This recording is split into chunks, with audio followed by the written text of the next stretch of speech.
Salut à tous et bienvenue à cette première édition en langue française produite par Type Matters for Life. Ça fait longtemps que nous n'avons pas été aux réseaux sociaux, mais nous étions des observateurs surtout de ce qui était produit au sujet de la République démocratique du Congo, mon pays natal et mon sujet favori. Nous avons vu le bon et le mal, nous avons vu les joies et les larmes, nous avons vu le faux et le vrai, nous avons vu ce qui était invraisemblable et nous avons vu beaucoup de choses. Il manque quelque chose qui nous permettrait de résoudre le problème congolais par les Congolais. J'ai toujours été troublé par le fait que nous, Congolais, nous venons du pays probablement le plus riche au monde. Mais le Congolais souffre partout. Le Congolais n'est pas prospère partout où il va, que ce soit au Congo ou ailleurs.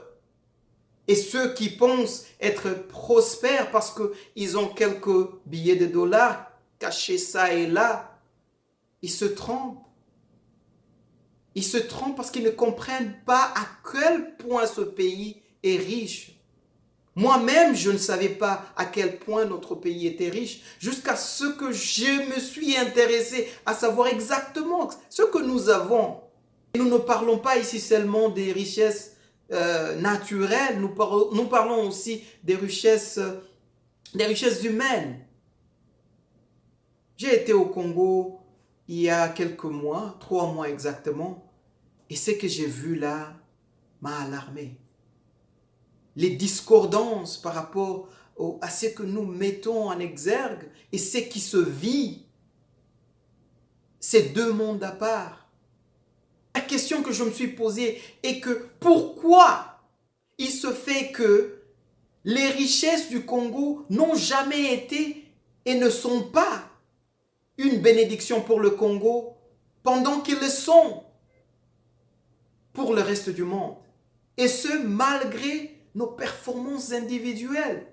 Je ne pensais jamais que j'allais avoir quelque chose à dire à ce sujet.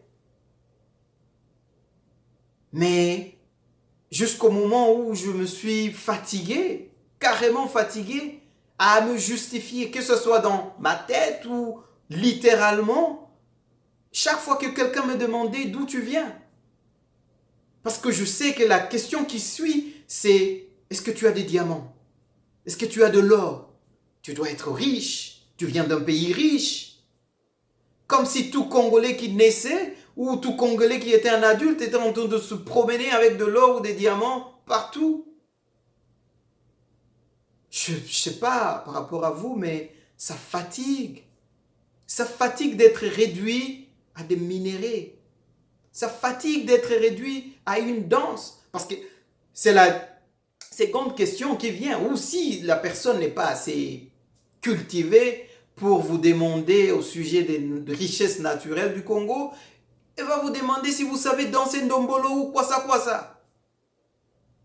C'est pas pour minimiser notre danse et notre richesse culturelle, mais nous sommes plus que ça.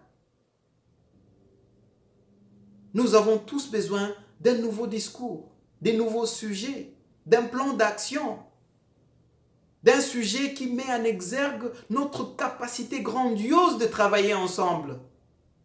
Un plan d'action qui nous permette d'être bénévoles et de travailler, de considérer le Congo non pas comme un héritage que nous prenons de nos parents ou de nos générations passées, parce que nous savons ce que ces générations ont fait.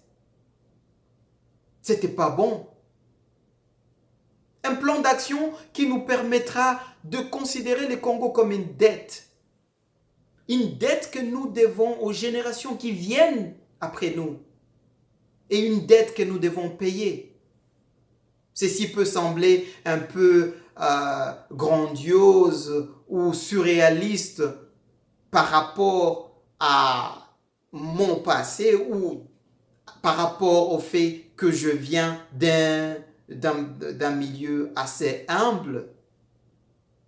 Et je ne plains pas ceux qui me jugent ainsi, parce que j'étais le premier. à me juger comme ça. Je me suis rendu compte que personne ne viendra à notre rescousse. La communauté internationale que certains considèrent comme étant le Messie ne viendra pas nous sauver contre nous-mêmes.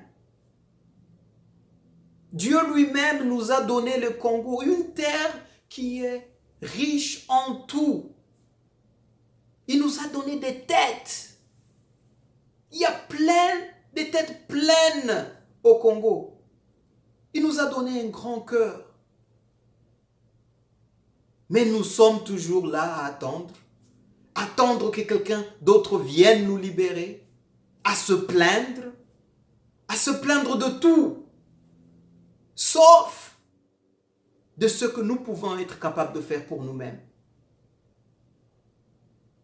Mais à un moment donné, nous devons considérer le fait que notre génération, cette génération qui a vécu un peu la guerre depuis 1996, c'est cette génération qui peut se rappeler de ce qui se passait, qui sera à mesure de venir à notre rescousse. Pour ceux qui ne me connaissent pas, je suis Dr Nicodème Mugisho Demu. Je suis né à Bukavu. J'ai grandi à Uvira. Je suis allé à l'université à Bukavu où j'ai fait la médecine. J'ai pratiqué la médecine à l'hôpital général d'Uvira pendant un moment avant de partir pour le Canada. Moi, personnellement, je n'y suis pas pour une quelconque reconnaissance politique ou quoi que ce soit. Et vous allez peut-être vous demander pourquoi vous faites tout ça, pourquoi vous parlez de ce sujet, pourquoi vous êtes sur les réseaux sociaux maintenant. Il fallait bien que tu restes absent. Je vais y répondre franchement. Que ce sont les affaires? Oui, comme beaucoup d'autres, j'ai des intérêts d'affaires dans mon pays, la République démocratique du Congo. Mais contrairement à beaucoup d'autres, je suis convaincu que mes intérêts d'affaires ne sont viables que si la fabrique ou les tissus sociaux congolais est aussi fort. Et je suis prêt à y travailler, en parler. Et c'est une invitation pour tous les autres qui ont des intérêts d'affaires dans ce pays pour que nous puissions nous unir, travailler ensemble afin de faire en sorte que les richesses du Congo soient une bénédiction pour les Congolais autant que ça l'est pour le reste du monde. Dans l'épisode qui va suivre, nous allons parler de cette perspective qui va nous permettre d'aboutir au plan ou aux objectifs que nous nous fixons. Si vous avez des questions par rapport à ceci, puis vous pouvez nous joindre sur Twitter, Facebook, sur Instagram, sur tous les réseaux sociaux et surtout, n'oubliez pas de vous abonner sur notre chaîne YouTube pour que nous puissions continuer à grandir et à faire un impact sur la vie de beaucoup d'entre nous.